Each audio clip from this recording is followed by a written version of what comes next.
Good morning all. Welcome to a Dream Classroom. ഇന്ന് നമ്മൾ introduction to സോഷ്യോളജിയിലെ block 2 unit 5 ആറാമത്തെ യൂണിറ്റിലേക്കാണ് കടക്കുന്നത്. ഇൻട്രഡക്ഷൻ ടു സോഷ്യോളജിയിലെ ആറാമത്തെ യൂണിറ്റിലേക്കാണ് നമ്മൾ ഇന്ന് പോകുന്നത്. നോക്കിക്കോളൂ. Unit 6 relationship of sociology with economics. സോഷ്യോളജിയും എക്കണോമിക്സും തമ്മിലുള്ള ബന്ധം. Relationship of sociology with economics. അപ്പൊ നമുക്ക് സോഷ്യോളജി എന്താ, ഓൾറെഡി നമുക്ക് സോഷ്യോളജി എന്താന്ന് അറിയാം, എങ്കിലും നമുക്കൊന്ന് സോഷ്യോളജി എന്താന്ന് പഠിക്കണം. അതേപോലെ തന്നെ ആ സോഷ്യോളജിയുടെ പ്രധാനപ്പെട്ട സോഷ്യോളജി എഗ്രി ചെയ്യുന്ന കാര്യങ്ങൾ എന്തൊക്കെയാണെന്ന് നോക്കണം. പിന്നെ എന്താണ് സോഷ്യോളജിയുടെ ഡെഫിനിഷൻ എന്ന് നോക്കണം. അതേപോലെ എക്കണോമിക്സ് എന്താ എന്നും നോക്കണം. അപ്പൊ സോഷ്യോളജി എന്താണെന്നും എക്കണോമിക്സ് എന്താണെന്നും ഒക്കെ നമുക്കൊന്ന് അറിഞ്ഞു കഴിഞ്ഞാൽ ഈ ഒരു ക്വസ്റ്റ്യന്റെ ആൻസർ പെട്ടെന്ന് പറഞ്ഞ് എഴുതാൻ കഴിയും. കാരണം അത്രയും സിമ്പിളാണ്. അപ്പൊ നമ്മൾക്ക് സോഷ്യോളജിയും എക്കണോമിക്സും തമ്മിലുള്ള ബന്ധവും വ്യത്യാസവും ഒക്കെ പഠിക്കുന്നതിന് മുമ്പ് ആദ്യം സോഷ്യോളജിയെ ഒന്ന് മനസ്സിലാക്കാം, അതേപോലെ തന്നെ എക്കണോമിക്സിനെ മനസ്സിലാക്കാം. അവിടെ ശ്രദ്ധിക്കൂ. Definition of sociology. Sociology focus of organization of social relationship and attempt to analyze the dynamic of organized pattern of social relation and social behavior. Sociology എന്ന് പറഞ്ഞാൽ അവിടെ ഏതൊക്കെ തരത്തിലുള്ള ബന്ധങ്ങളുടെ വിശകലനമാണ്? സോഷ്യൽ റിലേഷൻ, സാമൂഹിക ബന്ധങ്ങളുടെയും സാമൂഹിക സ്വഭാവം ബിഹേവിയറിന്റെയും ഒരു റിലേഷൻ ആണ് ഏതിൽ ഫോക്കസ് ചെയ്യുന്നത്? സോഷ്യോളജിയിൽ ഫോക്കസ് ചെയ്യുന്നത്. Sociology focus organisation of social relationship and attempt to analyse dynamic of organised pattern of social relation and social behaviour. അതായത് ഡൈനാമിക് എന്ന് പറഞ്ഞാൽ ചലനാത്മകമായിട്ടുള്ള സംഘടിത രൂപത്തിലുള്ള സാമൂഹിക ബന്ധങ്ങളെയും സാമൂഹിക സ്വഭാവത്തെയുമാണ് ഇവിടെ വിശകലനം ചെയ്യുന്നത്. അതാണ് സോഷ്യോളജി. ഇപ്പൊ സോഷ്യോളജി എന്ന് പറഞ്ഞു കഴിഞ്ഞാല് ഡൈനാമിക് ഓർഗനൈസ്ഡ് പാറ്റേൺ. ഡൈനാമിക് എന്ന് പറഞ്ഞാൽ എന്താ? ചലനാത്മകമായിട്ടുള്ള പാറ്റേൺ, സംഘടിത പാറ്റേൺ. അപ്പൊ ചലനാത്മകമായ സംഘടിത പാറ്റേണുകളായ സോഷ്യൽ റിലേഷനും സോഷ്യൽ ബിഹേവിയറിനെയും അനലൈസ് ചെയ്യുക എന്നതാണ് എന്തുകൊണ്ട് ഉദ്ദേശിക്കുന്നത്? സോഷ്യോളജി. അതുകൊണ്ട് തന്നെ most of the sociologist agree on the following. എന്തൊക്കെ കാര്യങ്ങളാണ് ഇവിടെ എഗ്രി ചെയ്യുന്നത് നമുക്ക് നോക്കാം. ഒരു സോഷ്യോളജിസ്റ്റ് എന്തെല്ലാം കാര്യങ്ങൾ, താഴെ കൊടുത്തിരിക്കുന്ന എന്തെല്ലാം കാര്യങ്ങളാണ് സോഷ്യോളജിസ്റ്റ് എഗ്രി ചെയ്യുന്നത് എന്ന് നോക്കാം. First one, the major concern of sociology is with the analysis of human social behaviour and relationship. ഒരു സോഷ്യോളജി പ്രധാനമായും പരിഗണിക്കുന്നതും വിശകലനം ചെയ്യുന്നതും എന്താണ്? ഹ്യൂമൻ സോഷ്യൽ ബിഹേവിയർ, മനുഷ്യന്റെ സാമൂഹിക സ്വഭാവത്തെയും റിലേഷൻഷിപ്പിനെയുമാണ് ഒരു സോഷ്യോളജി വിശകലനം ചെയ്യാൻ ശ്രമിക്കുന്നത്. ഫസ്റ്റ് പോയിന്റ് ആണ് സോഷ്യോളജി എഗ്രി ചെയ്യുന്ന ഫസ്റ്റ് പോയിന്റ് ആണ്. The major concern of sociology is with the analysis of human social behavior. മനുഷ്യന്റെ, ഹ്യൂമൻ എന്ന് പറഞ്ഞാൽ മനുഷ്യരുടെ സാമൂഹിക സ്വഭാവത്തെയും അതിന്റെ റിലേഷനെയുമാണ് ഇവിടെ പ്രധാനമായും പരിഗണിക്കുന്നത്. And then second point ആണ് sociology give attention to the study of primary social institution such as family and maintenance of social order. അതേപോലെ തന്നെ സോഷ്യോളജി എന്താണ് സ്റ്റഡി നടത്തുന്നത്? സാമൂഹിക സ്ഥാപനങ്ങളെ കുറിച്ചും സാമൂഹിക സ്ഥാപനങ്ങളാണ് ഏതൊക്കെ? Family, maintenance of social order. സാമൂഹിക സ്ഥാപനങ്ങളെ കുറിച്ച് സോഷ്യോളജി സ്റ്റഡി നടത്തുന്നു. ആ സോഷ്യൽ ഇൻസ്റ്റിറ്റ്യൂഷൻ അഥവാ സാമൂഹിക സ്ഥാപനങ്ങളാണ് ഏതൊക്കെ? ഈ സോഷ്യോളജിയുടെ സാമൂഹിക സ്ഥാപനം എന്ന് പറഞ്ഞാൽ ഫാമിലിയാണ് കേട്ടോ. അത് എപ്പോഴും ഓർത്ത് വെക്കണേ. സോഷ്യോളജിയുടെ സാമൂഹിക സോഷ്യൽ ഇൻസ്റ്റിറ്റ്യൂഷൻ എന്ന് പറഞ്ഞാൽ അതെന്താണ്? ഫാമിലി, കുടുംബമാണ്. സോഷ്യോളജി എപ്പോഴും കുടുംബത്തിനാണ് ഇമ്പോർട്ടൻസ് കൊടുക്കുന്നത്. അതുകൊണ്ട് സോഷ്യോളജിയുടെ സോഷ്യൽ ഇൻസ്റ്റിറ്റ്യൂഷൻ ആയിട്ടുള്ള ഘടകമാണ് ഫാമിലി. ആ ഫാമിലിയെയും അതിന്റെ സോഷ്യൽ ഓർഡർ എന്ന് പറഞ്ഞാൽ എന്താണ്? Family and maintenance of social order. അതായത് സോഷ്യൽ ഓർഡറിനെ നിലനിർത്തുകയും ഫാമിലിയെ നിലനിർത്തുക എന്നതുമാണ് സോഷ്യോളജി പഠനം നടത്തുന്ന പ്രധാനപ്പെട്ട സോഷ്യൽ ഇൻസ്റ്റിറ്റ്യൂഷൻ. അപ്പൊ sociology give attention to the study of primarily social institution. ഏതൊക്കെയാണ് സോഷ്യോളജി പഠനം നടത്തുന്ന സാമൂഹിക സ്ഥാപനങ്ങള്? ഫാമിലിയും maintenance of social order. Social ഓർഡറിനെ മെയിൻറ്റെയിൻ ചെയ്യുക, ഫാമിലിയെ നിലനിർത്തുക എന്നതാണ് സോഷ്യോളജി പഠനം നടത്തുന്ന സാമൂഹിക സ്ഥാപനങ്ങൾ. Sociology focus on evaluation, transformation and functioning of social life. Sociology പിന്നെ എന്തെല്ലാം കാര്യങ്ങളിൽ ഫോക്കസ് ചെയ്യുന്നുണ്ട്? ഇവാലുവേഷൻ വിലയിരുത്തൽ, ട്രാൻസ്ഫോർമേഷൻ പരിവർത്തനം, ഫങ്ഷനിങ് പ്രവർത്തനങ്ങൾ. ഏതിന്റെ പ്രവർത്തനം? Social life. അപ്പൊ സാമൂഹിക ജീവിതത്തിന്റെ പ്രവർത്തനങ്ങളെയും പരിവർത്തനങ്ങളെയും ഇവാലുവേഷനെയും വിലയിരുത്തലിനെയൊക്കെ സോഷ്യോളജി എന്ത് ചെയ്യുന്നു? ഫോക്കസ് ചെയ്യുന്നു. അപ്പൊ സോഷ്യോളജി ഫോക്കസ് ചെയ്യുന്നത് എന്തൊക്കെയാണ്? Evaluation, transformation, functioning of social life. Sociology focus ചെയ്യുന്ന ഘടകങ്ങളാണ് evaluation, transformation and functioning of social life. Sociology deals with social processes such as cooperation and competition, accommodation, assimilation, social conflict, communication in society, social differentiation and social stratification. Sociology deals with സോഷ്യോളജിയുടെ പ്രധാനപ്പെട്ട social പ്രോസസ്സുകൾ ഏതൊക്കെയാണ്? സോഷ്യോളജിയുമായി ബന്ധപ്പെട്ട social process സാമൂഹിക പ്രക്രിയകളാണ് ഏതൊക്കെ? Corporation. Corporation എന്ന് പറഞ്ഞാൽ എന്താ? സഹകരണം. കോമ്പറ്റീഷൻ എന്ന് പറഞ്ഞാൽ മത്സരം. Accommodation, assimilation, social conflict, communication, social differentiation, social stratification. ഇത്രയും ഘടകങ്ങളാണ് സോഷ്യോളജിയുമായി ബന്ധപ്പെട്ട സോഷ്യൽ പ്രോസസ് ആയി അറിയപ്പെടുന്നത്. ഇപ്പൊ സോഷ്യോളജിയുമായി ബന്ധപ്പെട്ടുകൊണ്ടുള്ള സാമൂഹിക പ്രതിഭാസങ്ങളായിട്ട് അറിയപ്പെടുന്നത് ഏതൊക്കെയാണ്? Corporation, competition, accommodation, assimilation, social conflict, communication, social differentiation, social stratification. ഇതൊക്കെ സോഷ്യോളജിയുടെ പ്രധാനപ്പെട്ട പ്രോസസ്സുകളായിട്ടാണ് അറിയപ്പെടുന്നത്. ഇത്രയും കാര്യങ്ങളാണ് സോഷ്യോളജി എഗ്രി ചെയ്യുന്ന കാര്യങ്ങൾ. ഓക്കെ, മനസ്സിലായിട്ടുണ്ടായിരിക്കും. ഇനി നമ്മൾക്ക് എന്താണ് സോഷ്യോളജി എന്ന് നോക്കാം. അതായത് സോഷ്യോളജി എന്നതുകൊണ്ട് എന്താണ് അർത്ഥമാക്കുന്നത് എന്ന് നമുക്ക് നോക്കാം. ഇവിടെ ശ്രദ്ധിച്ചോളൂ.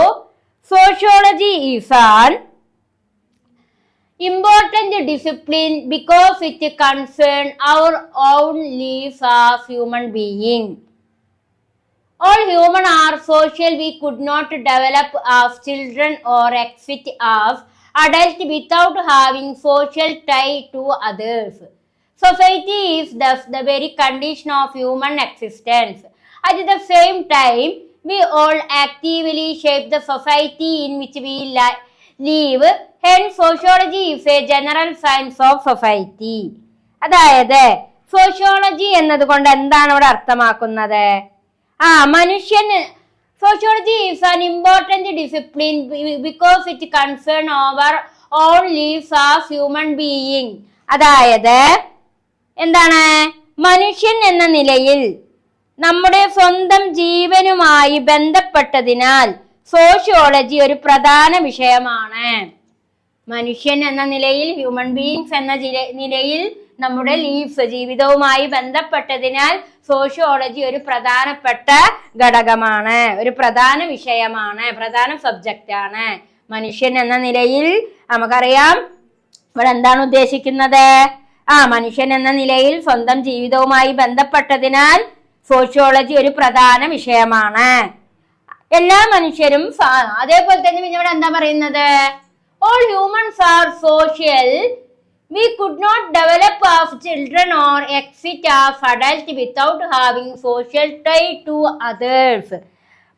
അതേപോലെ തന്നെ എല്ലാ മനുഷ്യരും സാമൂഹികരാണ്. മറ്റുള്ളവരുമായി സാമൂഹിക ബന്ധങ്ങൾ ഇല്ലാതെ നമുക്ക് കുട്ടികളായി വികസിക്കാനോ മുതിർന്നവരായോ നിൽക്കാനോ കഴിയില്ല. മറ്റുള്ളവരുമായിട്ട് നമുക്ക് ബന്ധം പുലർത്താൻ സാധിക്കാതെ നമുക്ക് എന്തിനു സാധിക്കില്ല? നമുക്കറിയാം സോഷ്യോളജി എന്ന് പറയുമ്പോൾ മറ്റുള്ളവരുമായി സാമൂഹിക ബന്ധങ്ങൾ ഇല്ലാതെ നമുക്ക് കുട്ടികളുമായി വികസിക്കാനോ മുതിർന്നവരായി നിലനിൽക്കാനോ കഴിയില്ല. കുട്ടികളെ develop as children or exit as adult without having social to tie to others. മറ്റുള്ളവരുമായി സോഷ്യൽ റിലേഷൻ ഇല്ലാതെ സാമൂഹിക ബന്ധങ്ങൾ ഇല്ലാതെ നമുക്ക് കുട്ടികളായി വികസിക്കാനോ മുതിർന്നവരായി നിലനിൽക്കാനോ കഴിയില്ല. And then society is thus the very condition of human existence. അതുകൊണ്ട് തന്നെ അതിനാൽ മനുഷ്യന്റെ നിലനിൽപ്പിന് അവസ്ഥയാണ് സമൂഹം. മനുഷ്യന്റെ ഹ്യൂമൻ എക്സിസ്റ്റൻസ് എന്ന് പറഞ്ഞാൽ എന്താ? മനുഷ്യന്റെ നിലനിൽപ്പ്. അപ്പൊ മനുഷ്യന്റെ നിലനിൽപ്പിന് എപ്പോഴും എന്താവശ്യമാണ്? സമൂഹം ആവശ്യമാണ്. Society is that's the very condition of human existence. മനുഷ്യന്റെ നിലനിൽപ്പിന് എപ്പോഴും എന്താവശ്യമാണ്? സമൂഹം ആവശ്യമാണ്. അതേപോലെ തന്നെ പിന്നെന്താണ് പറയുന്നത്? നാം എല്ലാവരും നാം ജീവിക്കുന്ന സമൂഹത്തെ സജീവമായി രൂപപ്പെടുത്തുന്നു. അതിനാൽ സോഷ്യോളജി സമൂഹത്തിന്റെ ഒരു പൊതുശാസ്ത്രമാണ്. അതേപോലെ തന്നെ at the same time we all actively shape the society in which we live. Hence sociology is a general science of society. അതായത് അതേ സമയം at the same time എന്ന് പറഞ്ഞാൽ എന്താണ്? അതേ സമയം നാം എല്ലാവരും ജീവിക്കുന്ന സമൂഹത്തെ സജീവമായി രൂപപ്പെടുത്തുന്നു. നാം എല്ലാവരും ജീവിക്കുന്ന സൊസൈറ്റിയിൽ നമ്മൾ എങ്ങനെയാണ് ഉൾപ്പെടുത്തുന്നത്? സജീവമായി രൂപപ്പെടുത്തുകയും. Hence sociology is a general science of society. അതിനാൽ സമൂഹശാസ്ത്രം സമൂഹത്തിന്റെ ഒരു പൊതുശാസ്ത്രമാണ്. സോഷ്യോളജി സമൂഹത്തിന്റെ എന്താണ്? ഒരു പൊതുശാസ്ത്രമാണ്. ഇതൊരു ഡെഫിനിഷൻ ആണ്. അപ്പൊ നമ്മളതായ രീതിയിൽ പറയാൻ പറ്റില്ല. അതിൽ പറയുന്ന കാര്യങ്ങളെ പറഞ്ഞു തരാൻ സാധിക്കുള്ളൂ. അപ്പൊ സോഷ്യോളജി എന്ന് പറയുന്നത് സോഷ്യോളജി എപ്പോഴും എങ്ങനെയാണ്? സമൂഹത്തിന് ഒരു പൊതുശാസ്ത്രമാണ് എന്നാണ് പറയുന്നത്. ഇപ്പോ നമുക്ക് മനസ്സിലായി മനുഷ്യൻ എന്ന നിലയിൽ നമ്മുടെ സ്വന്തം ജീവിതവുമായി ബന്ധപ്പെട്ടതിനാൽ സോഷ്യോളജി ഒരു പ്രധാന വിഷയമാണ്. എല്ലാ മനുഷ്യരും എങ്ങനെയാണ്? സാമൂഹികരാണ്. മറ്റുള്ളവരുമായി സാമൂഹിക ബന്ധങ്ങൾ ഇല്ലാതെ നമുക്ക് കുട്ടികളെ വളർത്താനോ മുതിർന്നവരായി നിലനിൽക്കാനോ കഴിയില്ല. അതിനാൽ മനുഷ്യന്റെ നിലനിൽപ്പിന്റെ അവസ്ഥയാണ് സമൂഹം അഥവാ സൊസൈറ്റി. സെയിം ടൈം അതേസമയം നാം എല്ലാവരും നാം ജീവിക്കുന്ന സമൂഹത്തെ സജീവമായി രൂപപ്പെടുത്തുന്നു. അതിനാൽ സോഷ്യോളജി സമൂഹത്തിന്റെ ഒരു പൊതുശാസ്ത്രമാണ്. ഇത്രയും കാര്യങ്ങളാണ് അതിൽ പറയുന്നത്. ഇനി എന്താണ് എക്കണോമിക്സ് എന്ന് നോക്കാം. Economics is study of consumption, production and wealth distribution. Economics എന്ന് പറഞ്ഞാൽ എന്തിനൊക്കെ കുറിച്ചുള്ള സ്റ്റഡി ആണ് എന്നാ പറയുന്നത്? കൺസപ്ഷൻ ഉപഭോഗം, പ്രൊഡക്ഷൻ ഉൽപാദനം, ആൻഡ് വെൽത്ത് ഡിസ്ട്രിബ്യൂഷൻ ധനത്തിന്റെ വിനിയോഗം. ഇപ്പൊ എക്കണോമിക്സ് എന്ന് പറഞ്ഞാൽ 3 കാര്യങ്ങളാ വരിക. എപ്പോഴും എക്കണോമിക്സ് എന്ന് പറഞ്ഞാൽ ആ 3 കാര്യങ്ങളാണ് നിങ്ങൾ ഓർക്കേണ്ടത്. ഒരു എക്കണോമിക്സ് പഠിക്കുമ്പോൾ ഒരു എക്കണോമിക്സിൽ 3 കാര്യങ്ങളാ ഇൻവോൾവ് ചെയ്യുക. കൺസപ്ഷൻ ഉപഭോഗം, പ്രൊഡക്ഷൻ ഉൽപാദനം, വെൽത്ത് ഡിസ്ട്രിബ്യൂഷൻ ധനവിനിയോഗം. ഈ കാര്യത്തെയാണ് നമ്മൾ എന്ത് പറയുക? എക്കണോമിക്സ്. അപ്പൊ കുട്ടികളെ ഇത്രയും കാര്യങ്ങളാണ് 5th യൂണിറ്റിലെ ആദ്യ ഭാഗങ്ങളിലായിട്ട് വരുന്നത്. ഇനി നമുക്ക് എടുക്കാനുള്ളത് എക്കണോമിക്സിന്റെ ഡെഫിനിഷൻ ആണ്. അതേപോലെ തന്നെ എക്കണോമിക്സും സോഷ്യോളജിയും തമ്മിലുള്ള ഡിഫറൻസും വ്യക്തമാക്കാനുണ്ട്. അപ്പൊ എന്താണ് എക്കണോമിക്സ് ഡെഫിനിഷൻ എന്നും എക്കണോമിക്സും സോഷ്യോളജിയും തമ്മിലുള്ള വ്യത്യാസങ്ങൾ എന്തൊക്കെയെന്നൊക്കെ നമുക്ക് നോക്കാം. അപ്പോ 5th യൂണിറ്റിലെ പ്രധാനപ്പെട്ട ഒരു ടോപ്പിക്കിലേക്കാണ് നമ്മൾ കടക്കുന്നത്. Definition of economics. ഈ ഡെഫിനിഷൻ ഓഫ് എക്കണോമിക്സ് പ്രധാനമായും 4 പാരഗ്രാഫുമായി ബന്ധപ്പെട്ട കാര്യങ്ങളാണ് ഇവിടെ എഴുതിയിട്ടുള്ളത്. അതിൽ നമുക്ക് ഫസ്റ്റ് പാരഗ്രാഫിലേക്ക് പോവാം. Definition of economics. എക്കണോമിക്സിന്റെ നിർവചനം. എന്താണ് economics? Economics is a social science that deals with human wants and their satisfaction. Economics എന്ന് പറയുന്നത് ഒരു സമൂഹശാസ്ത്രമാണ്. അത് മനുഷ്യന്റെ ഹ്യൂമൻ എന്ന് പറയുമ്പോൾ മനുഷ്യന്റെ ആവശ്യങ്ങളെ, വാണ്ട് പറഞ്ഞ ആവശ്യം. അപ്പോ human wants and their satisfaction, മനുഷ്യന്റെ ആവശ്യങ്ങളെ സംതൃപ്തിപ്പെടുത്തുന്ന സമൂഹശാസ്ത്രമാണ് economics. Economics is a social science that deals with human beings and their satisfaction. മനുഷ്യന്റെ ആവശ്യങ്ങളെ സംതൃപ്തിപ്പെടുത്തുന്ന സമൂഹശാസ്ത്രമാണ് ഏത്? എക്കണോമിക്സ്. അപ്പൊ മനുഷ്യന് ഒരുപാട് ആവശ്യങ്ങളുണ്ട്. മനുഷ്യന്റെ ആവശ്യം ഒരിക്കലും നിൽക്കുന്നില്ല. പക്ഷെ അതിനെ അവ സംതൃപ്തിപ്പെടുത്തണം. അപ്പൊ ഇവിടെ എന്താ എക്കണോമിക്സ് എന്ന് പറഞ്ഞാല് എന്താണ്? Economics is a social science that deals with human wants and their satisfaction. മനുഷ്യന്റെ ആവശ്യങ്ങളെ സംതൃപ്തിപ്പെടുത്തുന്ന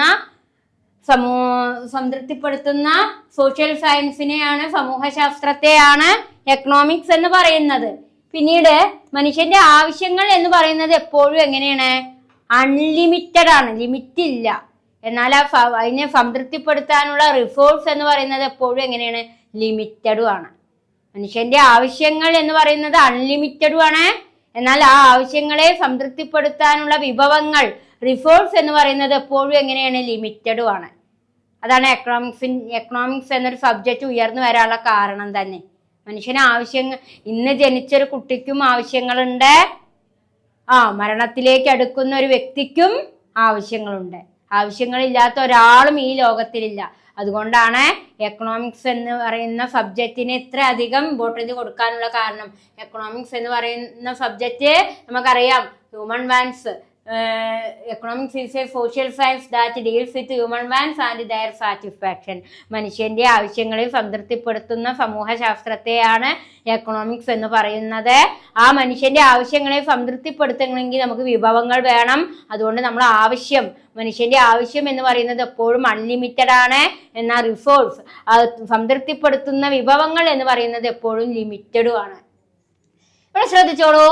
classical economics assume that people have unlimited want. കേട്ടോ, ക്ലാസിക്കൽ എക്കണോമിക്സ് പറയുന്നു മനുഷ്യന്റെ ആവശ്യം, പീപ്പിൾ ഹാവ് അൺലിമിറ്റഡ് വാണ്ട്സ്. മനുഷ്യന്റെ ആവശ്യം എപ്പോഴും എങ്ങനെയാണ്? അൺലിമിറ്റഡ് ആണ്, ലിമിറ്റ് ഇല്ല, പരിധിയില്ല. എന്നാൽ resource to satisfy the wants are limited. എന്നാൽ ആവശ്യങ്ങളെ സംതൃപ്തിപ്പെടുത്തുന്ന വിഭവങ്ങളോ ലിമിറ്റഡുമാണ്. They are always engaged in work to scarce the things they need for the satisfaction of their wants.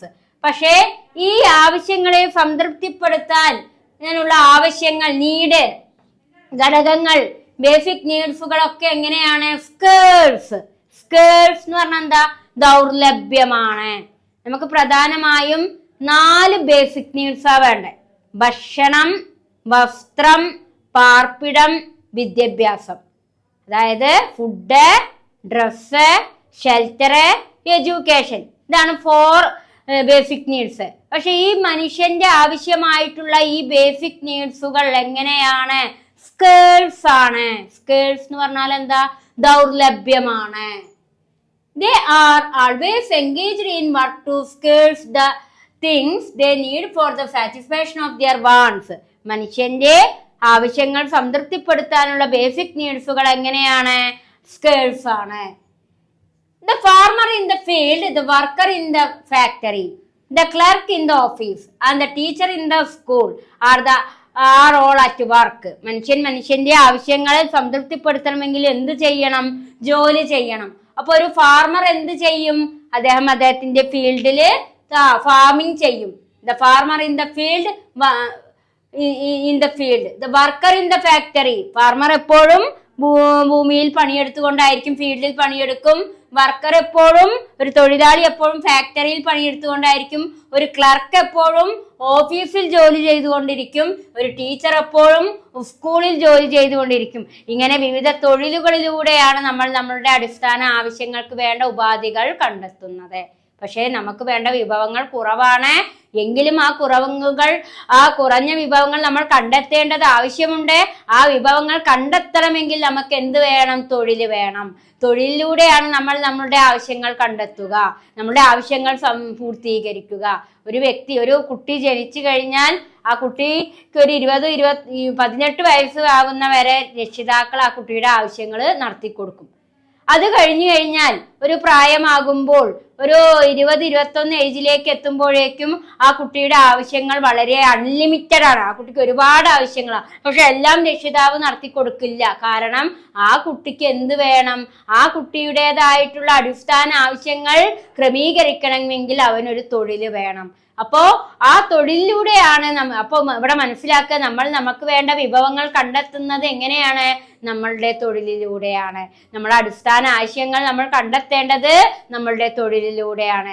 അപ്പോഴാണ് നമുക്ക് സംതൃപ്തി ലഭിക്കുകയുള്ളൂ, സാറ്റിസ്ഫാക്ഷൻ ഉണ്ടാവുകയുള്ളൂ. അതുകൊണ്ടാണ് മനുഷ്യന്റെ ആവശ്യം എന്ന് പറയുന്നത് അൺലിമിറ്റഡ് ആണ്.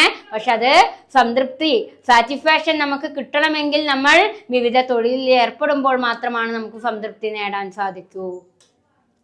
ഇത്രയും കാര്യങ്ങളാണ്. അപ്പൊ ഇത് മറക്കരുത്. എക്കണോമിക്സിന്റെ പ്രധാന ഡെഫിനിഷൻ ആണ് ഞാൻ ഇവിടെ പറഞ്ഞു തന്നിട്ടുള്ളത്. Economics is a social science that deals with human wants and their satisfaction. മനുഷ്യന്റെ ആവശ്യങ്ങളെ സംതൃപ്തിപ്പെടുത്തുന്ന സമൂഹശാസ്ത്രത്തെയാണ് എന്ത് പറയുന്നത്? എക്കണോമിക്സ് എന്ന് പറയുന്നത്. അടുത്തത് സെക്കൻഡ് പാരഗ്രാഫിലേക്ക് കടക്കാം. People have multiple wants to satisfy. Multiple wants include basic needs such as food, clothes, shelter and other needs like better education, better health facility. People have multiple wants. ഓരോ ജനങ്ങൾക്കും multiple വ്യത്യസ്തമായ ആവശ്യങ്ങളാണുള്ളത്. പ്രധാനമായും basic നീഡ്സുകളാണ് വേണ്ടത്. ഏതൊക്കെയാണ് basic needs?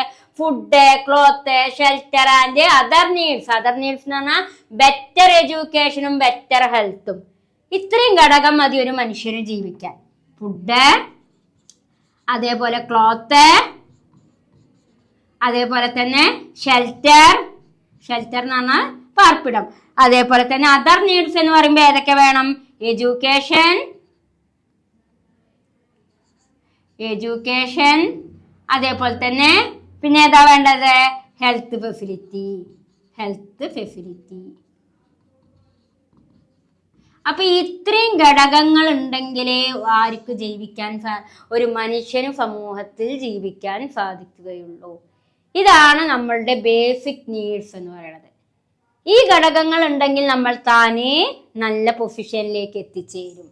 നമുക്ക് ആവശ്യത്തിന് വിശപ്പകറ്റാൻ food വേണം, നാണം മറയ്ക്കാൻ വസ്ത്രം വേണം, മഴയും വെയിലും കൊള്ളാതിരിക്കാൻ ഷെൽട്ടർ പാർപ്പിടം വേണം, നമുക്ക് അറിവ് വേണം, നല്ലൊരു തൊഴിൽ കിട്ടണമെങ്കിൽ എഡ്യൂക്കേഷൻ വേണം. ഇതൊക്കെ ഉണ്ടായിട്ടും കാര്യമില്ല, ഹെൽത്തും വേണം കേട്ടോ, ആരോഗ്യവും വേണം. അതായത് ആരോഗ്യം ഇല്ലെങ്കിൽ ഇതൊക്കെ ഉണ്ടായിട്ട് ഒരു കാര്യമില്ല, നമുക്ക് ജോലി ചെയ്യാനുള്ള ആരോഗ്യവും വേണം. അപ്പൊ ഇത്രയും കാര്യങ്ങളെയാണ്. ഇതൊക്കെ നമുക്ക് നേടണമെങ്കിൽ ഒരു ജോലി വേണം. അപ്പൊ അതാണ്. അപ്പൊ നമ്മളുടെ ആവശ്യങ്ങൾ സംതൃപ്തിപ്പെടുത്തണമെന്നത് ഏതാണ്? തൊഴിലാണ്. ഈ കാര്യങ്ങളൊക്കെ നമ്മൾ ചെയ്യുക ഏതിലൂടെയാണ്? സംതൃപ്തിപ്പെടുക ഏതിലൂടെയാണ്? ഇതൊക്കെ നമ്മളുടെ ആവശ്യങ്ങളാണ്. ഈ ആവശ്യങ്ങളൊക്കെ സംതൃപ്തിപ്പെടണമെങ്കിൽ നമുക്ക് നല്ലൊരു തൊഴിലുണ്ടെങ്കിൽ മാത്രമേ ഇതൊക്കെ സംതൃപ്തിപ്പെടുത്താൻ സാധിക്കുകയുള്ളൂ. അടുത്ത പാരഗ്രാഫിലേക്കാണ് നമ്മൾ പോകുന്നത്. Paragraph 3. The human activity have two common aspects. ഒരു മനുഷ്യന്റെ ആക്ടിവിറ്റി രണ്ട് രീതിയിലാണ് പറയുന്നത്. First, we are all engaged in providing for our needs. അതായത് ഹ്യൂമൻ ആക്ടിവിറ്റിയെ രണ്ട് രീതിയിൽ പറയുന്നു. ഒന്നെന്താണ്? We are all engaged in providing for our needs. നമ്മൾ എപ്പോഴും എന്തിനു വേണ്ടിയിട്ടാണ് എന്തിലെങ്കിലും എൻഗേജ്ഡ് ആവുന്നത്? നമ്മളതായ ആവശ്യങ്ങൾ സഫലീകരിക്കാൻ വേണ്ടിയാണ്. സെക്കൻഡ് എന്താണ്? Need vary for different good and services. നമ്മളുടെ ആവശ്യം എന്ന് പറയുന്നത് എങ്ങനെയാണ്? വ്യത്യസ്ത സാധനങ്ങളും സേവനങ്ങളുമാണ്. ഇപ്പൊ ഒരു ഹ്യൂമൻ ആക്ടിവിറ്റി രണ്ട് രീതിയിലാണുള്ളത്. ഒന്ന് എന്ന് പറയുന്നത് എന്താ? First, we are all engaged in producing for our needs. നമ്മളുടെ ആവശ്യങ്ങൾക്ക് വേണ്ടി നമ്മൾ ഓരോ കാര്യങ്ങളിൽ എൻഗേജ്ഡ് ആവുന്നു. സെക്കൻഡ് എന്താണ്? Needs vary for different goods and services. നമ്മുടെ ആവശ്യം എന്ന് പറയുന്നത് വ്യത്യസ്ത സാധനങ്ങൾക്കും സേവനങ്ങൾക്കും വേണ്ടിയാണ്. നമ്മളുടെ നീഡ്സ് എന്ന് പറയുന്നത് vary for different goods and services. വ്യത്യസ്തമായ സാധനങ്ങൾക്കും സേവനങ്ങൾക്കും വേണ്ടിയാണ് നമ്മളുടെ നീഡ്സ് എന്ന് പറയുന്നത്. അതുകൊണ്ട് തന്നെ this action of acquiring resource and spending is called economic activity. എന്താണ് economic activity? This action of acquiring resources വിഭവത്തിന് വേണ്ടി ആർജിക്കുക, സ്പെൻഡിങ് ചെലവഴിക്കുക, ഇതിനെയാണ് നമ്മൾ എന്ത് പറയാ? Economic activity. നമുക്ക് വേണ്ട റിസോഴ്സ് വിഭവത്തിന് വേണ്ടി നമ്മൾ അക്വയറിങ് പറഞ്ഞാൽ ആർജിക്കുകയും സ്പെൻഡിങ് ചെലവഴിക്കുകയും ചെയ്യുന്നതിനെയാണ് എക്കണോമിക് ആക്ടിവിറ്റി എന്ന് പറയുന്നത്. അതുകൊണ്ട് തന്നെ നമുക്ക് സെലിഗ്മാൻ എന്താ പറയുന്നത് ശ്രദ്ധിക്കാം. സെലിഗ്മാൻ അദ്ദേഹം ഒരു എക്കണോമിക്സ്റ്റ് ആട്ടോ. Seligman says the starting point of all economic activity is the existence of human land.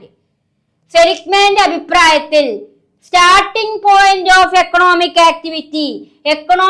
ആക്ടിവിറ്റിയുടെ starting point എന്ന് പറയുന്നത് എന്താണ്? മനുഷ്യന്റെ ആവശ്യമാണ്. എക്കണോമിക് ആക്ടിവിറ്റിയുടെ സാമ്പത്തിക പ്രവർത്തനത്തിന്റെ സ്റ്റാർട്ടിംഗ് പോയിന്റ് എന്താണ്? മനുഷ്യന്റെ ആവശ്യങ്ങളാണ്. Human man's existence. മനുഷ്യന്റെ ആവശ്യങ്ങൾ നിലനിൽക്കുന്നിടത്തോളം കാലം എന്തും നിലനിൽക്കും, സാമ്പത്തിക പ്രവർത്തനങ്ങളും നിലനിൽക്കും. ശരിയല്ലേ? ഓരോ സാമ്പത്തിക പ്രവർത്തനങ്ങളും നിലനിൽക്കുന്നത് എന്തുകൊണ്ടാണ്?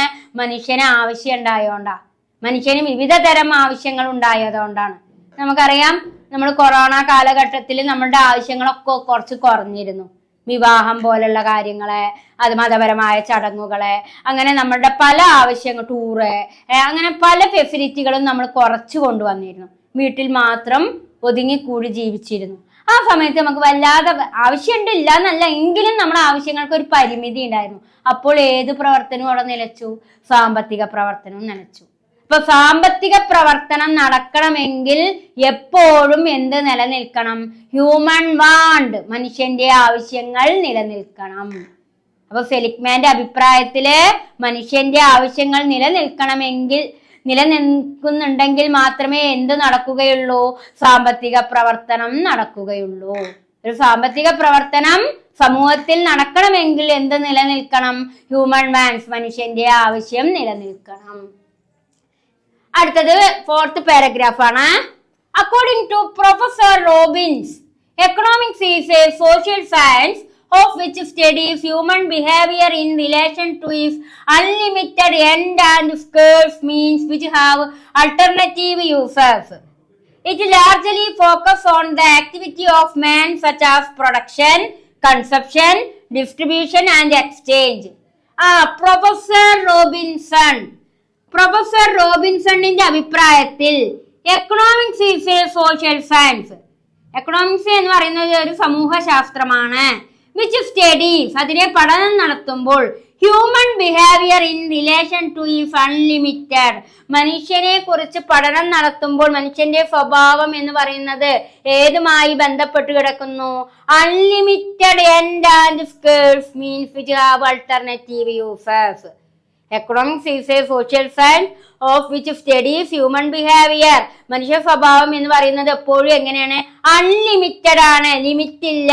പക്ഷെ അൺലിമിറ്റഡ് എൻഡ്, ഒരു ലിമിറ്റും ഇല്ല, നമ്മളുടെ ആവശ്യങ്ങൾക്ക് ഒരു ലിമിറ്റും ഇല്ല. പക്ഷെ നമ്മളുടെ വിഭവങ്ങൾ എന്ന് പറയുന്നത് എങ്ങനെയാണ്? Scarce means which have alternative uses. ദൗർലഭ്യമുള്ള ഈ വിഭവങ്ങളെ നമ്മൾ എങ്ങനെ ഉപയോഗിക്കണം എന്നാ പറയുന്നത്? ആൾട്ടർനേറ്റീവ് യൂസസ്, വീണ്ടും വീണ്ടും ഉപയോഗപ്പെടുത്തണം. മനുഷ്യന്റെ ആവശ്യം, ഹ്യൂമൻ ബിഹേവിയർ എന്ന് പറയുന്നത് എപ്പോഴും, മനുഷ്യന്റെ സ്വഭാവം എപ്പോഴും എങ്ങനെയാണ്? അൺലിമിറ്റഡ് ആണ്, ഒരു പരിധിയും ഒരു ലിമിറ്റും ഇല്ല.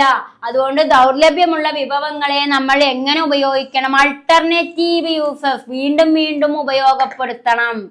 മനുഷ്യന്റെ ആവശ്യങ്ങൾ എന്ന് പറയുന്നതിന് ഒരു പരിധിയുമില്ല. അതുകൊണ്ട് ദൗർലഭ്യമുള്ള വിഭവങ്ങളെ നമ്മൾ എങ്ങനെ ഉപയോഗിക്കണം എന്നാണ് റോബിൻസൺ പറയുന്നത്? ആൾട്ടർനേറ്റീവ് യൂസസ് എന്ന് പറഞ്ഞാൽ വീണ്ടും വീണ്ടും ഉപയോഗിക്കണം. It largely focus on activity. അപ്പോൾ നമ്മൾക്ക് എന്ത് ഫോക്കസ് ചെയ്യാൻ കഴിയും? Production, consumption, distribution and exchange. അപ്പൊ നമുക്ക് കൂടുതൽ ഉൽപാദനവും ഉപഭോഗവും വിതരണവും കൈമാറ്റവും നേടാൻ സാധിക്കുന്നു.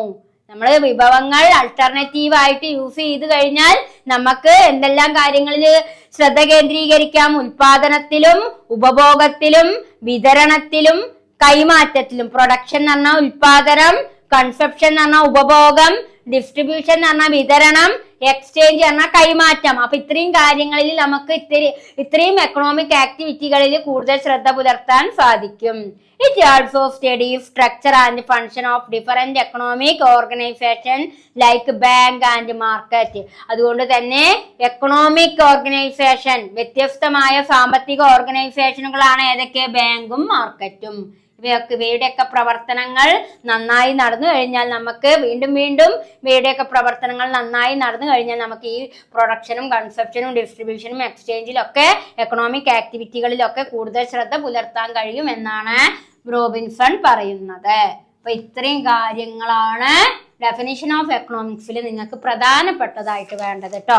ഇത്രയും കാര്യങ്ങൾ നിങ്ങൾ നന്നായിട്ട് നോക്കി വെക്കുക. ഇനി നമുക്ക് എടുക്കാനുള്ള topic difference between sociology and economics. സോഷ്യോളജിയും എക്കണോമിക്സും തമ്മിലുള്ള വ്യത്യാസമാണ്. അതെന്താ എന്ന് നമുക്ക് നോക്കാം.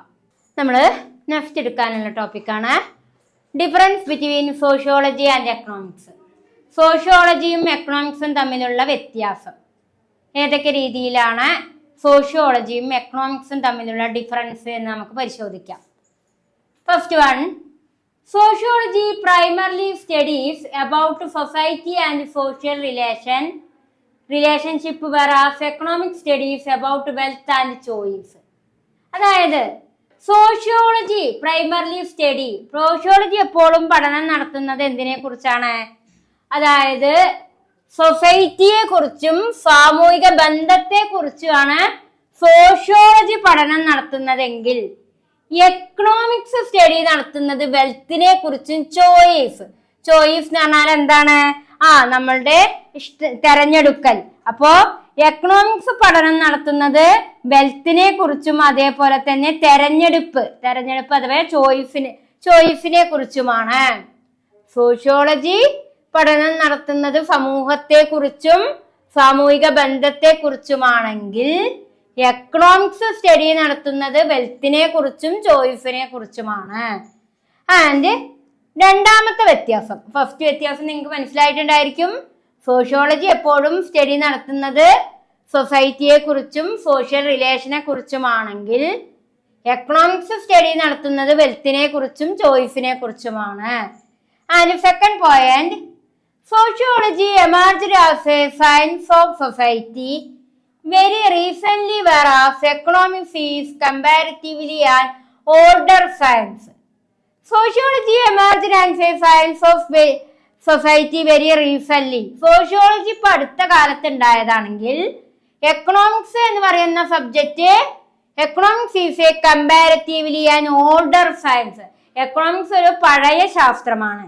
സോഷ്യോളജി റീസെന്റ്ലി ആയിട്ട്, അതായത് ഇപ്പൊ അടുത്ത കാലത്തായിട്ടാണ് സോഷ്യോളജി രൂപം കൊണ്ടതെങ്കിൽ, അതായത് സോഷ്യോളജി ഒരു സമൂഹ ശാസ്ത്രമായി വളർന്നത് വളരെ അടുത്തിടെയാണെങ്കിൽ നമ്മളുടെ സാമ്പത്തിക ശാസ്ത്രം ഉയർന്നു വന്നത് ഒരുപാട് ഒരു പഴയ കാലത്ത് തന്നെ ഏത് ഉയർന്നു വന്നിട്ടുണ്ട്? എക്കണോമിക്സ് ഉയർന്നു വന്നിട്ടുണ്ട്. Economics is comparatively an older science. Third point, sociology is considered as an abstract science, whereas economics is considered as a concrete science in the domain of social science. Sociology is considered as an abstract science. അതായത് സോഷ്യോളജിയെ ഇവിടെ പരിഗണിക്കുന്നത്, സോഷ്യോളജിയെ ഒരു അമൂർത്ത ശാസ്ത്രമായി കണക്കാക്കപ്പെടുന്നു. Abstract science എന്ന് പറഞ്ഞാൽ എന്താണ്? അമൂർത്ത ശാസ്ത്രമായിട്ടാണ് സോഷ്യോളജിയെ പരിഗണിക്കുന്നതെങ്കിൽ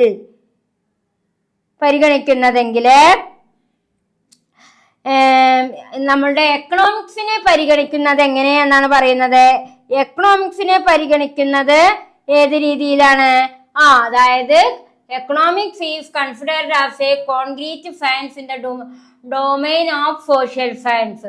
സാമൂഹിക ശാസ്ത്രത്തിന്റെ ആധിപത്യമായിട്ട് ഡൊമൈൻ, അതായത് സാമൂഹിക ശാസ്ത്രത്തിന്റെ ആധിപത്യമായിട്ടാണ് എക്കണോമിക്സിനെ പരിഗണിക്കുന്നത്. സോഷ്യോളജിയെ അമൂർത്തമായി അബ്സ്ട്രാക്റ്റ് ആയി പരിഗണിക്കുമ്പോൾ എക്കണോമിക്സിനെ എങ്ങനെയാണ് പരിഗണിക്കുന്നത്? ഡൊമൈൻ എന്ന് പറഞ്ഞാൽ എന്താണ്? ആധിപത്യമായിട്ട് പരിഗണിക്കുന്നു. സോഷ്യോളജിയെ അബ്സ്ട്രാക്ട് സയൻസ് ആയിട്ട് പരിഗണിക്കുമ്പോൾ എക്കണോമിക്സിനെ ഒരു domain of social science, social സയൻസിന്റെ ഡൊമൈൻ എന്ന് പറഞ്ഞാൽ ആധിപത്യമായിട്ടാണ് എക്കണോമിക്സിനെ പരിഗണിക്കുന്നത്. അടുത്ത point, sociology generally deals with aspect of social science whereas economic deals specific aspect of social science. Sociology generally deals with all aspect of social science. എല്ലാ social സയൻസിന്റെയും എല്ലാ ആശയങ്ങളും ഏതിൽ വരും? സോഷ്യോളജിയിൽ വരും. എന്നാൽ economics deals specific aspect of, അതായത് ഒരു എന്താ ഇവിടെ പറയുന്നത് വെച്ച് കഴിഞ്ഞാല് നമുക്കറിയാം, സമൂഹശാസ്ത്രം പൊതുവെ എല്ലാ വശങ്ങളെയും ഉൾക്കൊള്ളുമ്പോൾ എക്കണോമിക്സ് എന്താ ചെയ്യുന്നത്? എന്നാൽ സാമ്പത്തിക ശാസ്ത്രം സാമൂഹിക ശാസ്ത്രത്തിന്റെ പ്രത്യേക വശങ്ങൾ, സ്പെസിഫിക് ആസ്പെക്ട് പറഞ്ഞാൽ എന്താണ്? പ്രത്യേക വശങ്ങൾ മാത്രമാണ് ഉൾക്കൊള്ളുന്നത്. സോഷ്യോളജി സോഷ്യൽ സയൻസിന്റെ എല്ലാ വശങ്ങളും ഉൾക്കൊള്ളുന്നു. എന്നാൽ എക്കണോമിക്സ് സോഷ്യൽ സയൻസിന്റെ പ്രത്യേക വശങ്ങൾ മാത്രമാണ് ഉൾക്കൊള്ളുന്നത്.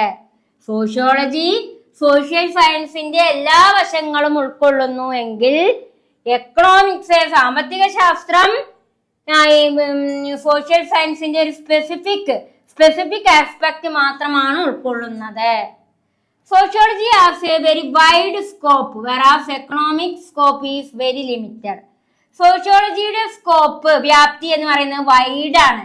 എന്നാൽ എക്കണോമിക്സിന്റെ സ്കോപ്പ് എന്ന് പറയുന്നത് വെരി ലിമിറ്റഡ് ആണ്. സോഷ്യോളജിയുടെ സ്കോപ്പ്, വ്യാപ്തി എന്ന് പറയുന്നത് വൈഡ് ആണെങ്കിൽ എക്കണോമിക്സിന്റെ സ്കോപ്പ്, വ്യാപ്തി എന്ന് പറയുന്നത് ലിമിറ്റഡ് ആണ്. ആറാമത്തെ പോയിന്റ് ആണ്, sociology is concerned with social activities of individual. Sociology എപ്പോഴും പരിഗണിക്കുന്നത് സോഷ്യൽ ആക്ടിവിറ്റി ഓഫ് ഇൻഡിവിജ്വൽ, വ്യക്തികളുടെ സാമൂഹിക ആക്ടിവിറ്റികൾക്കാണ് സോഷ്യോളജി പ്രാധാന്യം കൊടുക്കുന്നത്. എന്നാൽ economics is concerned with economic activity. Sociology പരിഗണിക്കുന്നത് സോഷ്യൽ ആക്ടിവിറ്റി ഓഫ് ഇൻഡിവിജ്വൽ ആണെങ്കിൽ എക്കണോമിക്സ് കൺസേൺ ചെയ്യുന്നത് എക്കണോമിക് ആക്ടിവിറ്റികളാണ്. അതിന്റെ ഏഴാമത്തെ പോയിന്റ് ആണ്, society is studied as A unit of studied in sociology. ഒരു സമൂഹത്തെ കുറിച്ച് പഠിക്കുന്നു. സോഷ്യോളജി ഒരു സമൂഹത്തിന്റെ ഓരോ യൂണിറ്റിനെയും കുറിച്ച് പഠനം നടത്തുമ്പോൾ whereas individual is taken unit of study in economics. Sociology എപ്പോഴും സമൂഹത്തിന്റെ ഓരോ യൂണിറ്റും പഠനം നടത്തുന്നു എങ്കിൽ എക്കണോമിക്സ് സമൂഹത്തിന്റെ ഓരോ ഇൻഡിവിജ്വൽ യൂണിറ്റ്, ഓരോ വ്യക്തിയുടെ യൂണിറ്റ് ആണ് പഠനം നടത്തുന്നത്.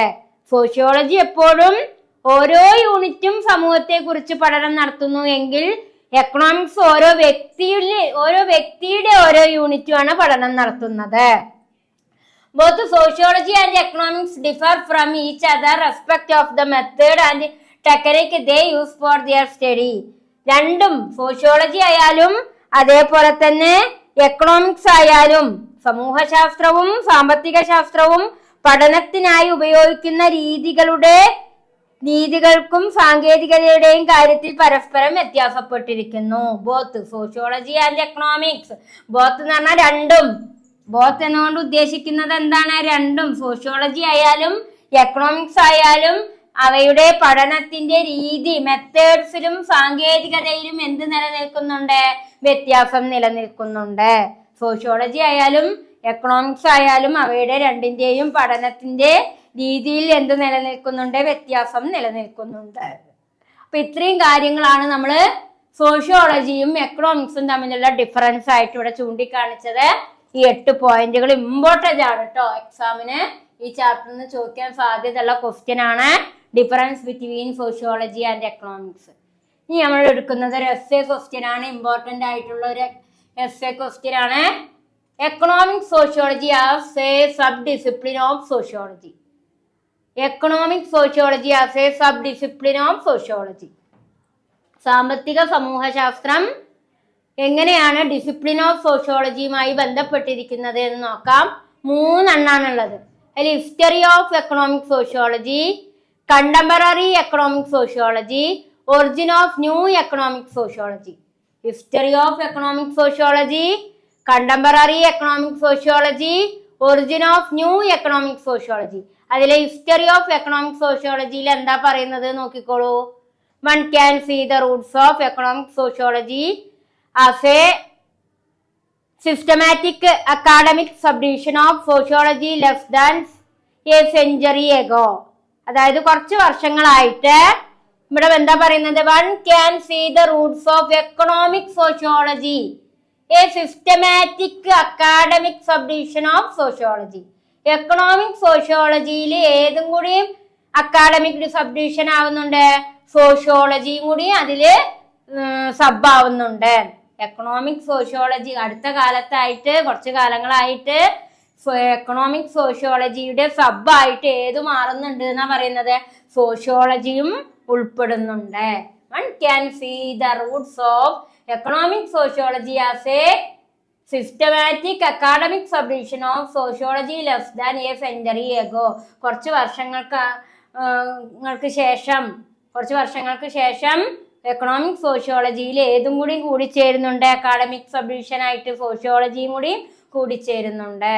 After it become an academic sub discipline of his parent discipline, it has made remarkable contribution in analyzing society from an economic perspective. അതായത് എന്താ ഇവിടെ പറയുന്നത്, എക്കണോമിക് പെർസ്പെക്റ്റീവ്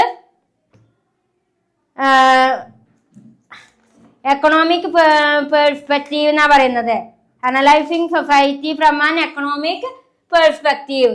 അതായത് ഇതുവരെ മതി കേട്ടോ കുട്ടികളെ, വീണ്ടും റിപ്പീറ്റേഷൻ ചെയ്തതാണ്.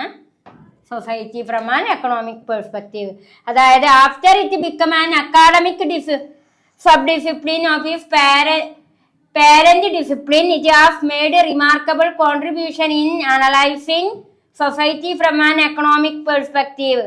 എക്കണോമിക് പെർസ്പെക്റ്റീവ് കാരണം എന്താ, സാമ്പത്തിക കാഴ്ചപ്പാട് അനുസരിച്ച് ഒരു ഡിസിപ്ലിൻ കൊണ്ടുവരാൻ ഏതിനും സാധിക്കുന്നുണ്ട്, എക്കണോമിക്സിൽ ഏത് കൂടുമ്പോൾ കഴിയുന്ന പറയുന്നത്, സോഷ്യോളജി ചേരുമ്പോൾ സാധിക്കും. After become an academic sub discipline of his parent discipline, academic discipline of an, അതേപോലെ തന്നെ ഏതാണ് parent discipline, it has made remarkable contribution in analyzing society from an economic perspective. സാമ്പത്തിക കാഴ്ചപ്പാട് കൊണ്ടുവരാൻ ഏതിനു സാധിക്കുന്നുണ്ട്, എക്കണോമിക്സിൽ സോഷ്യോളജി ഉൾപ്പെടുത്തുമ്പോൾ സാധിക്കുന്നുണ്ട്. എക്കണോമിക്സില് സോഷ്യോളജി ഉൾപ്പെടുത്തുമ്പോൾ അത് എന്തിനെ ഏത് കോൺട്രിബ്യൂഷനിൽ എത്തിക്കാൻ സാധിക്കുന്ന പറയുന്നത്, ഒരു എക്കണോമിക് പെർസ്പെക്റ്റീവ്, ഒരു സാമ്പത്തിക കാഴ്ചപ്പാട് കൊണ്ടുവരാൻ സാധിക്കുമെന്നാണ് ഇവിടെ വ്യക്തമാക്കുന്നത്. ഇനി ഇതുമായി ബന്ധപ്പെട്ട് ഹിസ്റ്ററി ഓഫ് എക്കണോമിക് സോഷ്യോളജിയുമായി ബന്ധപ്പെട്ട് കുറച്ച് കാര്യങ്ങളും കൂടി നിങ്ങളിലേക്ക് എത്തിക്കാനുണ്ട്, അത് നമുക്ക് നോക്കാം. ഓക്കെ, അപ്പോൾ നമ്മൾ ഹിസ്റ്ററി ഓഫ് എക്കണോമിക് സോഷ്യോളജി പറഞ്ഞിരുന്നു, അതിൻ്റെ ബാക്കിയാണ് ഈ ഭാഗത്ത് പറയുന്നത്. ഇപ്പം ഞാൻ പറഞ്ഞു, അതായത് ഹിസ്റ്ററി ഓഫ് എക്കണോമിക് സോഷ്യോളജിയിലെ കാഴ്ചപ്പാട്, ആ എക്കണോമിക് പെർസ്പെക്റ്റീവ് ഉണ്ടാകാനുള്ള കാരണം അതിൽ എന്തും കൂടി കടന്നു വന്നതുകൊണ്ടാണ്, എക്കണോമിക് സോഷ്യോളജി ഉൾപ്പെടുത്തിയത് കൊണ്ടാണ് എന്ന് പറഞ്ഞു. ഇനി അതുമായി ബന്ധപ്പെട്ട് ബാക്കി ഭാഗത്തിലേക്കാണ് നമ്മൾ കടക്കുന്നത്. If we closely observe, we can find out that the birth of economic sociology in the writings of Karl Marx. Economic സോഷ്യോളജിയെ കുറിച്ച് എഴുതിയത് ആരാണ്? If we closely observe, we can find out that the birth of economic sociology, birth നമ്മുടെ ജനനം എന്നാണ്. ഏതിന്റെ ജനനം? Economic സോഷ്യോളജിയുടെ ജനനം ആരിലൂടെയാണ് എഴുതപ്പെട്ടത്? Karl Marx. അപ്പൊ കാറൽ മാക്സ് ആണ് എക്കണോമിക് സോഷ്യോളജിയുടെ ജനനത്തിന് തുടക്കം കുറിച്ച്, അല്ലെങ്കിൽ എക്കണോമിക് സോഷ്യോളജി എഴുതപ്പെടാനുള്ള കാരണം ആരിലൂടെയാണ്? കാറൽ മാക്സിലൂടെയാണ്. Smeltzer, N.J. and Swedberg are says that first use of the term economic sociology seems to have been 1879. അതേപോലെ തന്നെ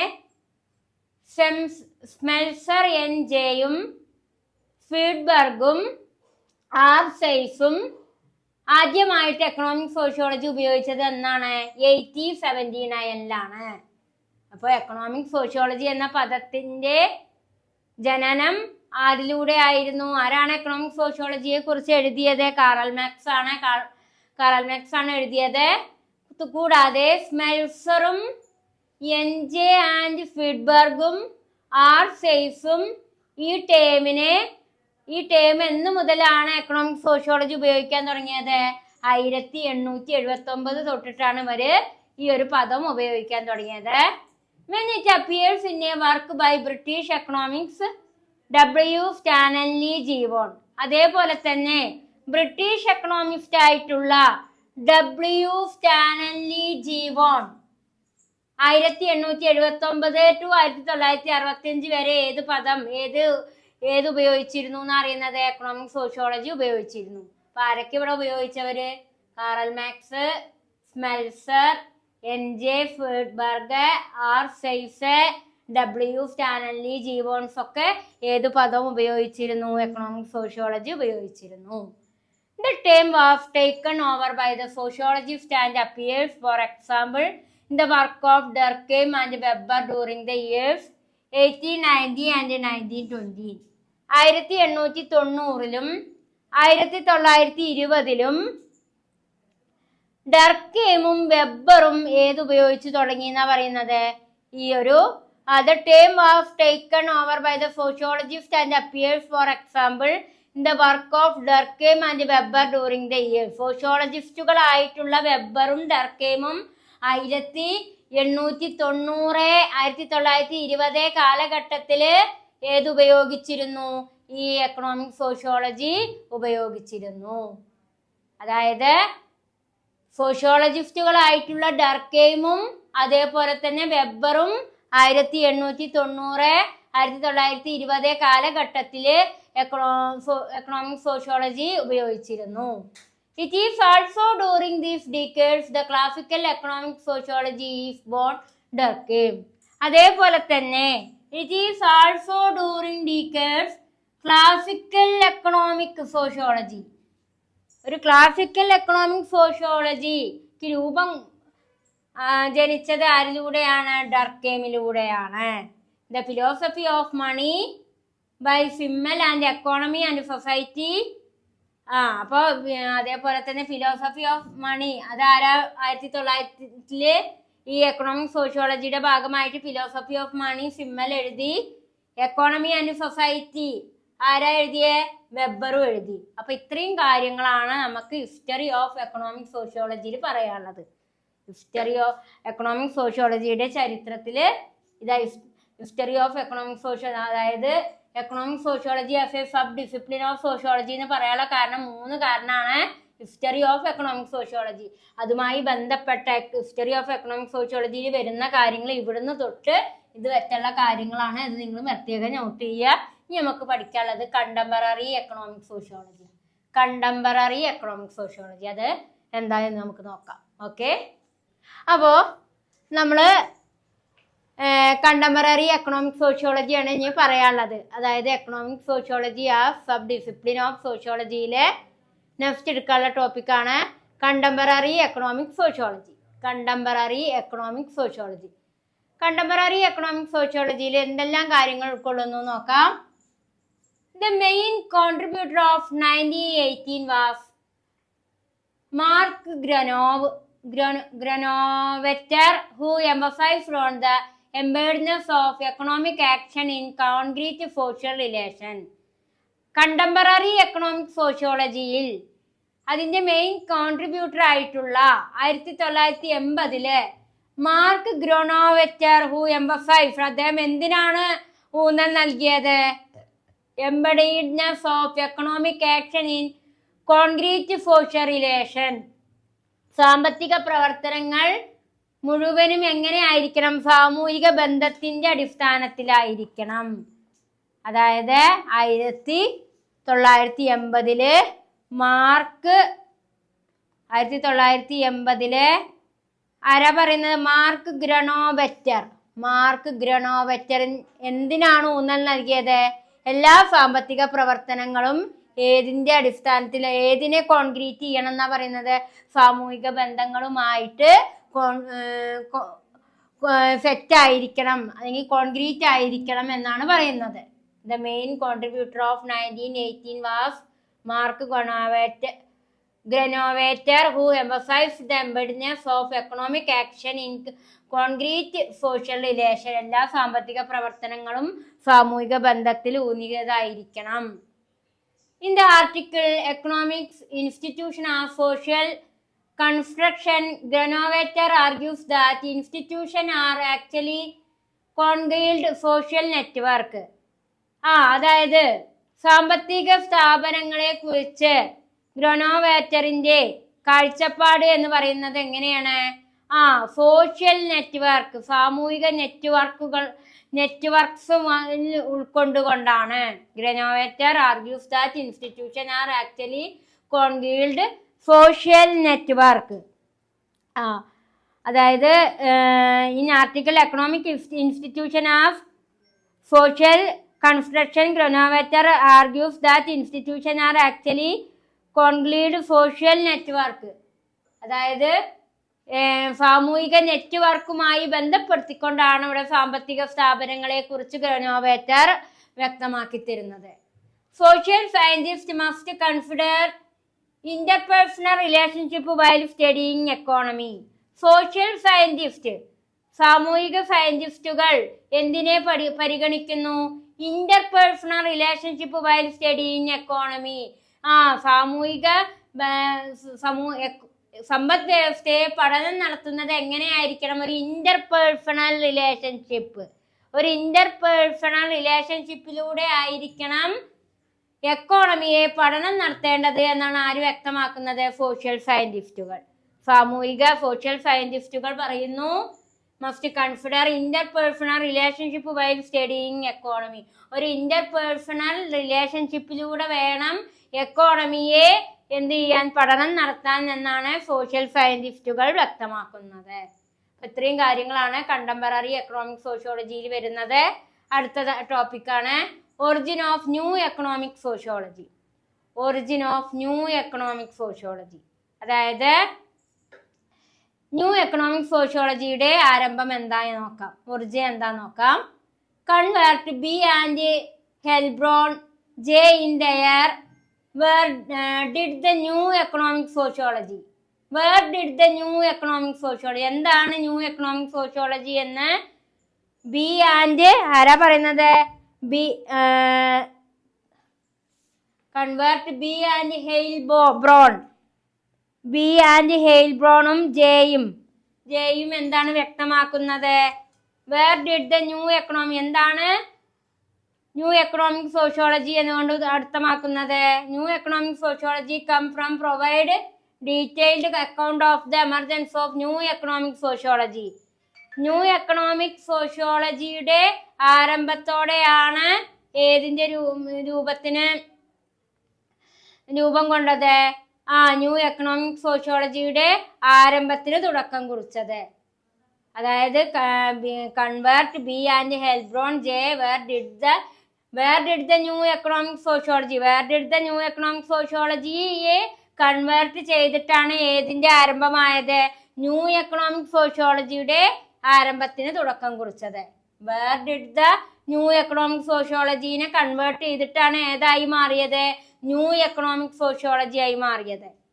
This has led to the new economic sociology to become one of the life subfield of sociology. അതുകൊണ്ട് new economic sociology എന്ന് പറയുമ്പോൾ live life subfield of സോഷ്യോളജിയുടെ സബ്ഫീൽഡാണ് ഏത്? New economic sociology. ഇത്രയും കാര്യങ്ങളാണ് economic sociology as a sub discipline of സോഷ്യോളജിയിൽ 3 point ആയിരുന്നു. ആ 3 പോയിന്റിലത്തെയും കാര്യങ്ങളാണ് നമ്മളിവിടെ എഴുതിയിട്ടിട്ടുള്ളത്. അപ്പോൾ അത് 3 പോയിന്റ് എന്താന്ന് എഴുതുക, അതിന്റെ എക്സ്പ്ലനേഷൻസ് നിങ്ങൾ ബോർഡിൽ നോക്കി എഴുതിയെടുക്കുക. ഓക്കെ, ഇനി നമ്മൾക്ക് എടുക്കാനുള്ളത് common issues concerning both sociology and economics. അതായത് സോഷ്യോളജിയും എക്കണോമിക്സും തമ്മിലുണ്ടാകുന്ന പ്രശ്നങ്ങൾ എന്തൊക്കെയെന്നാണ് പറയുന്നത്. പൊതുവായിട്ടുള്ള ഇഷ്യൂസുകൾ, ഇമ്പോർട്ടന്റ് ക്വസ്റ്റ്യൻ ആട്ടോ. Common issues concerning both sociology and economics. സോഷ്യോളജിയും എക്കണോമിക്സും തമ്മിലുണ്ടാകുന്ന ഇഷ്യൂസ്. എന്തൊക്കെ ഇഷ്യൂസ് ഉണ്ടാവും? അൺഎംപ്ലോയ്മെന്റ്, തൊഴിലില്ലായ്മ, ചൈൽഡ് ലേബർ. അതേപോലെ ചൈൽഡ് ലേബർ എന്ന് പറഞ്ഞാൽ 14 വയസ്സിന് താഴെയുള്ള കുട്ടികളെ തന്നെ തൊഴിലാളികളാക്കുക. അതേപോലെ തന്നെ ഇന്നീക്വാലിറ്റി, അസമത്വം, അത് ഏതൊക്കെ തരത്തിലുണ്ടാവും? എക്കണോമിക് ഇന്നീക്വാലിറ്റി ഉണ്ടാവും, സോഷ്യൽ ഇന്നീക്വാലിറ്റി ഉണ്ടായിരിക്കും. അപ്പോൾ സോഷ്യോളജിയും എക്കണോമിക്സിന്റെയും കോമൺ ഇഷ്യൂ ആയിട്ട് അറിയപ്പെടുന്നത് തൊഴിലില്ലായ്മയും അത് ബാലവേല, ചൈൽഡ് ലേബറും, ഇന്നീക്വാലിറ്റി. അത് 2 തരത്തിലുണ്ട്. എക്കണോമിക് ഇന്നീക്വാലിറ്റി ഉണ്ട്, സോഷ്യൽ ഇന്നീക്വാലിറ്റി ഉണ്ട്. അത് നമുക്ക് എന്തൊക്കെയാണ് അതിൽ പറയുന്നത് എന്ന് പരിശോധിക്കാം. ഓക്കെ, അപ്പോൾ നമ്മൾ പറഞ്ഞു നിർത്തിയത് common issue concerning both sociology and economics. സോഷ്യോളജിയിലും എക്കണോമിക്സിലും വരുന്ന കോമൺ ഇഷ്യൂസ് ആണ് പറയണത്. അൺഎംപ്ലോയ്മെന്റ് ഉണ്ട്, ചൈൽഡ് ലേബർ ഉണ്ട്, ഇന്നീക്വാലിറ്റി ഉണ്ട്. ഇന്നീക്വാലിറ്റി തന്നെ 2 ഉണ്ട്. എക്കണോമിക് ഇന്നീക്വാലിറ്റി ഉണ്ട്, സോഷ്യൽ ഇന്നീക്വാലിറ്റി ഉണ്ട്. അത് നമുക്ക് അൺഎംപ്ലോയ്മെന്റിലേക്ക് പോവാം. അൺഎംപ്ലോയ്മെന്റ് നിങ്ങളെ സ്റ്റഡി മെറ്റീരിയലിൽ ഒരുപാട് ഉണ്ടായിരിക്കും, പക്ഷെ അതിനെ ഞാനൊരു ഷോർട്ട് ആക്കിയതാണ്. എന്തൊക്കെ കാരണങ്ങൾ കൊണ്ടാണ് തൊഴിലില്ലായ്മ ഉണ്ടാകുക? നമുക്കറിയാം, അൺഎംപ്ലോയ്മെന്റ് അറിയുന്നത് തന്നെ, തൊഴിലില്ലായ്മ എന്ന് പറയുന്നത് തന്നെ ഒരു സാമ്പത്തിക പ്രശ്നമായിട്ടാണ് കാണുന്നത്. ഒരു എക്കണോമിക് പ്രോബ്ലം ആയിട്ടാണ് അൺഎംപ്ലോയ്മെന്റിനെ നമ്മൾ കാണുന്നത്. മാത്രമല്ല, അതൊരു സാമൂഹിക പ്രോബ്ലം ആണ്, ഒരു സോഷ്യൽ പ്രോബ്ലം ആണ്, എക്കണോമിക് പ്രോബ്ലം ആണ്. തൊഴിലില്ലായ്മ എന്ന് പറയുന്നത് എക്കണോമിക് പ്രോബ്ലം ആണ്, അതിലുപരി സോഷ്യൽ പ്രോബ്ലം ആണ്. സാമൂഹിക പ്രശ്നമാണ്, സാമ്പത്തിക പ്രശ്നമാണ്. അതേപോലെ തന്നെ അത് ഡിഗ്രേഡിങ് സോഷ്യൽ സ്റ്റാറ്റസ്, സമൂഹത്തിലെ നമ്മളുടെ സ്റ്റാറ്റസ് പദവി ഡീഗ്രേഡിങ്, താഴേക്ക് വരുത്താൻ കാരണമാകും. നമുക്കറിയാം, ഒരാൾക്ക് ഒരു കൂലിപ്പണിക്ക് പോയിരുന്ന ഒരാള് അല്ലെങ്കിൽ ഒരു കൂലി മാത്രം പ്രതീക്ഷിച്ചിരുന്ന ഒരാൾക്ക് ഗവൺമെന്റ് ജോലി അഥവാ അതിലും ഉപരി വലിയ നല്ല ജോലികൾ കിട്ടുമ്പോൾ അയാളുടെ സാമ്പത്തിക മേഖല സ്റ്റാറ്റസിൽ നല്ല മാറ്റമായിരിക്കും. അതുകൊണ്ടാണ് അൺഎംപ്ലോയ്മെന്റ്, തൊഴിലില്ലായ്മ എന്തിന് കാരണമാകുമെന്ന് പറയുന്നത്? ഡിഗ്രേഡിങ് സോഷ്യൽ സ്റ്റാറ്റസ്, സമൂഹത്തിലെ പദവി താഴ്ത്തുന്നതിന് ഏത് കാരണമാകുന്നു? തൊഴിലില്ലായ്മ കാരണമാകുന്നു.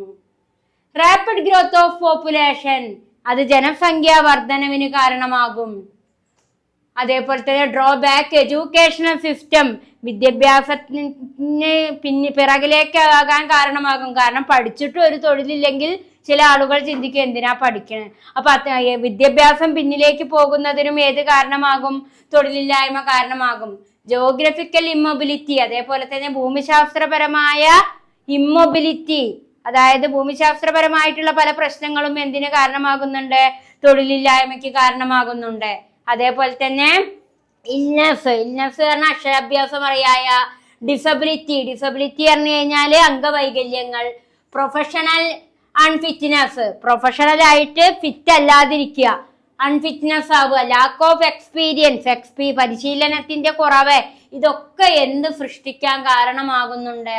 തൊഴിലില്ലായ്മയ്ക്ക് കാരണമാകുന്നുണ്ട്. ഇപ്പൊ തൊഴിലില്ലായ്മ എന്ന് പറഞ്ഞാൽ അതൊരു എക്കണോമിക് പ്രോബ്ലം ആണ്, സോഷ്യൽ പ്രോബ്ലം ആണ്. മാത്രമല്ല അത് ഡിഗ്രേഡിങ് സോഷ്യൽ സ്റ്റാറ്റസ്, സമൂഹത്തിൽ നമ്മുടെ പദവി താത്തിക്കെട്ടുന്നതിനും ജനസംഖ്യാ വർധനവിനും എഡ്യൂക്കേഷനിൽ പിന്നിക്കാകുന്നതിനും അതേപോലെ തന്നെ ഭൂമിശാസ്ത്രപരമായ ഇമ്മൊബിലിറ്റികൾ, നമുക്കറിയാം പെട്ടെന്ന് ചില മേഖലകളിലൊക്കെ തൊഴിൽ സ്റ്റക്ക് ആവണം. ഇപ്പോൾ ഫിഷറീസിൽ മീൻപിടുത്തം, അതൊരു തൊഴിൽ മേഖലയാണ്. അതിൽ 2 മാസം നമ്മൾ ട്രോള് പ്രഖ്യാപിച്ചു കഴിഞ്ഞാൽ ആ മീൻ പിടിക്കാൻ പോകുന്ന ആളുകൾ തൊഴിൽ രഹിതരാണ്, അല്ലേ?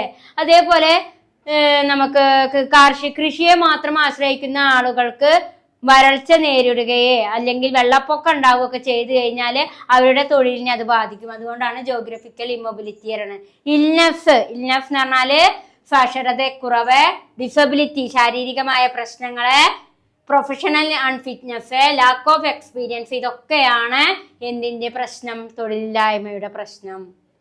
ഇനി എന്താണ് ചൈൽഡ് ലേബർ നോക്കാം. ചൈൽഡ് ലേബർ എന്ന് പറഞ്ഞാൽ ബാലവേല, കുട്ടികളെ തൊഴിൽ ചെയ്യിപ്പിക്കുന്നതിനെയാണ്. അതായത് 14 വയസ്സിന് താഴെയുള്ള കുട്ടികൾ ജോലി ചെയ്യുന്നതിന് പറയുന്ന പേരാണ് ചൈൽഡ് ലേബർ. അതൊരു എക്കണോമിക് സോഷ്യോളജിക്കൽ ഇഷ്യൂ ആണ് കേട്ടോ. Deprived education, health facility, leisure activity and basic freedom violating their right.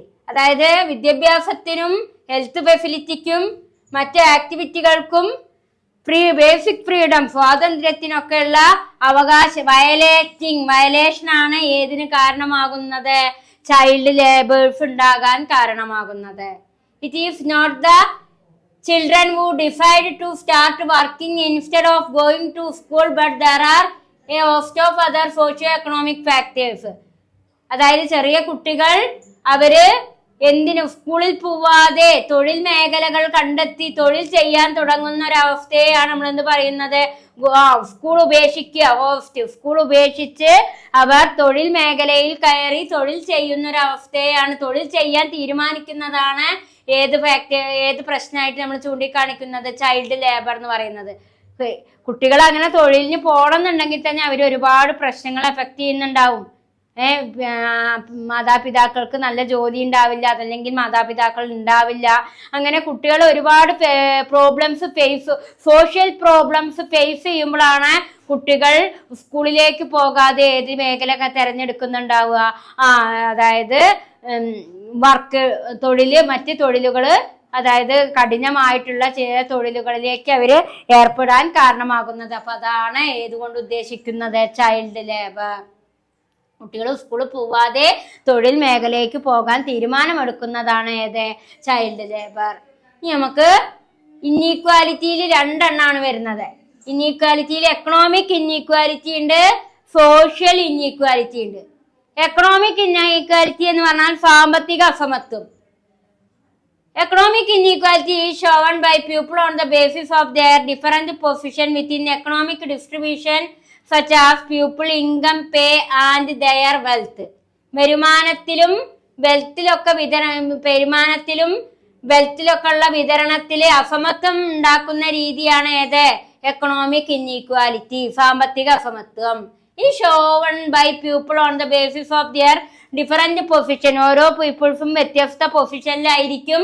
അതുകൊണ്ട് തന്നെ സാമ്പത്തിക വിതരണത്തിലും വരുമാനത്തിലും മറ്റു ധനപരമായ കാര്യങ്ങളിലൊക്കെ ഉള്ള വിതരണം എന്ന് പറയുന്നത് തുല്യ രീതിയിലാവില്ല, വ്യത്യസ്ത രീതിയിലായിരിക്കും. അപ്പോൾ ഉണ്ടാകുന്ന പ്രശ്നമാണ് ഏത്? Economic inequality. Economic inequality is shown by people on the basis of their different position within the economic distribution, such as people income, pay and their wealth. സാമ്പത്തിക വിതരണമായിട്ടുള്ള ഇൻകവും പേയ്മെന്റും വെൽത്തും ഒക്കെ വ്യത്യസ്ത രീതിയിൽ വിതരണം ചെയ്യപ്പെടുമ്പോഴാണ് എന്ത് സംഭവിക്കുക? Economic inequality. അടുത്ത പോയിന്റ് ആണ് social inequality. Social inequality occurs when the social resources are distributed unequally. സാമൂഹികപരമായിട്ട് സാമൂഹിക വിഭവങ്ങൾ എന്ത് ചെയ്യപ്പെടുകയാണ്? അൺഈക്വൽ ആയിട്ട്, തുല്യമല്ലാത്ത വിധത്തിൽ ഡിസ്ട്രിബ്യൂട്ട് ചെയ്യുന്നു. We can say that it mainly occurs on the basis of class, caste, race and gender.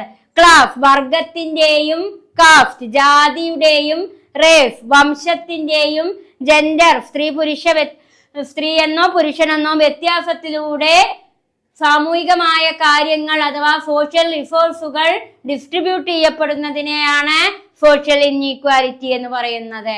Social inequality എവിടെയൊക്കെ ഉണ്ടാവുക? Class വർഗം, റേസ് വംശം, കാസ്റ്റ് ജാതി, ജെൻഡർ തുടങ്ങിയ മേഖലകളിൽ തുടങ്ങിയ കൂട്ടരില് സാമ്പത്തികപരമായിട്ടും വിഭവപരമായിട്ടും അൺഈക്വാലിറ്റി നിലനിൽക്കുമ്പോഴാണ് എന്ത് നിലനിൽക്കുക? ജാതിയുടെ പേരിലും വർഗത്തിന്റെ പേരിലും വംശത്തിന്റെ പേരിലും ജെൻഡറിന്റെ പേരിലും അൺഈക്വാലിറ്റി നിലനിൽക്കുമ്പോൾ ഉണ്ടാകുന്ന പ്രക്രിയയാണ് സോഷ്യൽ ഇൻഇക്വാലിറ്റി. അപ്പോ ഇത്രയും കാര്യങ്ങളാണ് 6th യൂണിറ്റ് 6ാമത്തെ യൂണിറ്റിൽ നമുക്ക് പറയാനുണ്ടായിരുന്നത്. അപ്പൊ 6ാമത്തെ യൂണിറ്റില് എല്ലാ ടോപ്പിക്കും നമ്മൾ കവർ ചെയ്തു കഴിഞ്ഞു. അപ്പൊ ഈ പോയിന്റ്സുകളും കാര്യങ്ങളൊക്കെ നന്നായിട്ട് എഴുതിയെടുക്കുക. ഓക്കെ.